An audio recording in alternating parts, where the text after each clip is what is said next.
나를 위한 북타민 언택트 책처방, 초등생 책처방 부분입니다. 9살 여자 어린이인데요. 귀염둥이 님이십니다.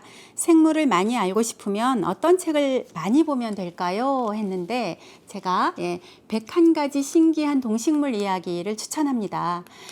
우리가 잘 알지 못하는 것을 우리는 신기해합니다. 우린 동물들과 함께 지구에서 생활하지만 동식물의 세계를 잘 알지 못합니다. 그래서 그들의 생활을 신기하게 여기죠. 자, 그럼 신기한 동식물들은 어떤 것이 있을까요? 하루 종일 나무에 매달려서 18시간 동안 잠을 자는 세상에서 가장 게으른 동물, 나무늘보죠. 또 눈물 나는 자식 사랑 때문에 새끼들을 입속에 넣어 보호하는 열대 지방에 사는 시클리드. 하늘을 나는 새 중에 가장 큰 새이고 가장 오래 사는 알바트로스, 피를 빨아먹고 사는 아프리카의 채채파리, 벌레의 몸속에 사는 버섯으로 겨울에는 벌레이고 여름에는 풀로 변한다는 의미를 가진 동충하초, 물 위에 있는 수련잎을 사뿐사뿐 걸어다니는 자카나 등 우리 주변에는 너무 신기한 존재들이 많이 있습니다. 자, 101가지 신기한 동식물들 이야기를 읽다 보면 어느새 그들은 우리와 함께하는 가장 소중한 친구가 되어 있을 것입니다. 지나면서 만나는 풀 한 포기, 한 마리의 동물도 사랑하는 예쁜 어린이가 되기 바랄게요. 네. 9살 여학생 타리님입니다. 패션에 관한 책을 읽어보고 싶어요. 어떤 책이 있을까요? 했는데 엉뚱이 소피의 못 말리는 패션이라는 책을 가져왔습니다. 이 엉뚱이 소피의 못 말리는 패션의 소피는 짝짝이 양말과 구두, 덧입은 치마, 치렁치렁한 목걸이, 언제나 특이한 패션으로 학교에 다니는 친구입니다. 그래서 친구들은 소피를 엉뚱이라고 부르죠. 소피의 특이한 옷차림 때문에 선생님이 소피 부모님께 편지를 했는데 부모님은 소피 편을 듭니다.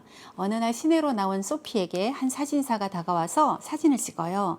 이 일은 나중에 소피의 패션이라는 제목의 기사로 신문에 실리는데 이 일을 계기로 선생님과 아이들이 소피처럼 특별하게 옷 입기를 시작합니다. 그런데 정말 재미있는 건 이렇게 되니까 소피는 바로 친구들과는 다름을 원하고 있었던 걸 알게 됩니다. 이제 소피는 주름치마와 하얀색 블라우스를 입고 단화를 신고 아무것도 더 이상 걸치지 않고 지극히 평범한 옷차림으로 학교에 갑니다. 자, 이제 그런 차림이 다름인 거죠. 아침만 되면 뭘 입어야 될지 모르겠다고 그래서 이것저것 다 입고 가는 소피가 어느 날은 이런 이야기를 합니다. 그러니까 나는 시를 쓰는 것처럼 옷을 입는 거예요. 내 몸은 종이고요. 두 손은 만년필, 두 눈은 영감의 창이에요. 모자는 느낌표고 스카프는 쉼표, 레이스는 말줄임표죠. 소피는 자기의 시가 무엇 때문에 문제가 되는지 누가 왜 마음에 안 들어 하는지 전혀 이해를 할 수가 없었다. 이렇게 재미있는 상상을 하는 친구거든요. 패션에 관심이 많은 타리님도 이 책을 읽고 소피처럼 발랄하고 창의적인 인재로 성장하길 기대합니다. 11살 여학생이신 주디님입니다. 좋아하는 남자아이가 제 베프랑 사귀는데 계속 저에게 잘해줘서 아직 포기를 못하고 있어요. 제 베프에게 말하니 괜찮다고 그럴 수 있다고 위로해 주는데 그래도 걱정입니다 하셨어요. 그래서 제가 오늘 가져온 책은 뻔뻔한 우정이라는 책입니다. 뻔뻔한 우정의 박현숙 작가님은 수상한 아파트, 수상한 우리 반, 수상한 편의점 등 그 수상한 시리즈에 이어서 이번에는 따뜻하고 정의롭고 솔직하고 당당하게 성장하는 어린이를 위해서 뻔뻔한 시리즈를 계속 써나갈 계획이랍니다. 그동안 뻔뻔한 가족에 이어서 이번에 뻔뻔한 우정도 쓰셨고 앞으로도 이제 계속 써주시겠죠. 그 우주 최강 왈가닥 우리 반 최고 축구왕. 그러면 남학생인 줄 알겠지만 여기에 나오는 주인공 이름은 오하얀 여학생입니다. 언젠가부터 또 먼 데서 감자튀김 냄새만 나도 가슴이 두근두근 얼굴이 빨갛게 달아오르는 나동지. 그 나동지와 오하얀의 우정에 무슨 일이 생길까요? 얼마 전에 전학온 같은 반 진성이의 유별난 행동에 당황하는 나동지와 오하얀의 뻔뻔한 이야기는 아주 특별한 우정에 관한 이야기입니다. 이 책은 어느 날 갑자기 찾아온 이성에 대한 마음, 또 그 마음을 표현할 길이 없어서 끙끙 앓다가 서로의 마음을 확인하는 과정, 또 방과 후 학교 운동장에서 함께 축구를 하는 모습 등을 통해서 우리 안에 잠재되어 있는 어떤 성별 고정관념과 성역할에 따른 차별에 대해 생각하게 하고 또 자연스럽게 젠더 감수성까지 높여줍니다. 마침내 그 선생님의 도움을 받아 열린 파자마 파티에서 서로에 대한 존중은 물론 또 나다움의 소중함까지 깨닫게 되는 과정이 오롯이 문학적으로 형상화되어 있는 아주 좋은 책입니다. 그리고 이 책이 가장 또 매력으로 다가오는 건 부록인데요. 대마왕쌤의 두근두근 마음상담실이라는 타이틀의 요긴한 정보 페이지도 한몫합니다.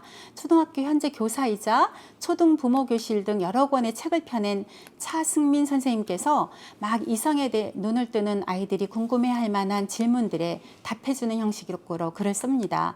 마음을 전하는 방법부터 또 이성교제와 공부 둘 다 잘하고 싶은 마음, 또 잘 헤어지기 위한 방법까지 어린이 눈높이에 맞춰서 딱 적어줬습니다. 네, 10대 여학생인데요. 원지님입니다. 도서관에 읽을 책이 없네요. 제가 좋아하는 장르는 공포 탈출 스릴러 밀실인데 추천 좀 해주세요 했습니다. 이런 종류의 책이 왜 없을까요? 이 종류의 책이 꼭 나쁘다는 건 아니지만 도서관에는 좋은 책을 구입해 놓고 싶어 해요. 많은 사람들이 즐겨 읽고 마음의 양식을 쌓을 수 있는 책이 좋은 책이라면 과연 이 책들이 많은 다양한 사람들이 좋아하는 장르일까? 한 번쯤 생각해 볼 수 있는 기회였으면 좋겠습니다. 그래서 많은 사람들이 양식을 쌓을 수 있는 책이 있다면 저는 나는 책이 싫어라는 책 한 권을 소개해 주고 싶습니다. 어떻게 하면 아이들이 책을 좋아할까? 또 어떻게 하면 아이들이 책을 읽고 싶어 할까? 부모라면 누구나 이런 고민을 할 겁니다. 그렇다고 날마다 책을 사오거나 빌려온다고 해서 될 일은 아니죠. 그랬다간 자꾸만 쌓여가는 책 때문에 오히려 책을 싫어할 겁니다. 엄마 아빠는 자꾸만 책을 들여오고 이 책의 미나는 마찬가지로 책을 안 봐서 자꾸만 쌓여만 가고 그래서 이 책은 끔찍이도 책을 싫어했던 미나가 갑자기 책에서 튀어나온 동물들을 책 속으로 다시 돌려보내려고 애를 쓰면서 결국 책을 읽기 시작한다는 이야기죠. 뭔가 읽는 것을 싫어했던 아이가 입가에 웃음을 띤 채 책을 읽게 되는 과정이 다 읽어보면 참 나도 모르게 웃음이 나오는 책이거든요.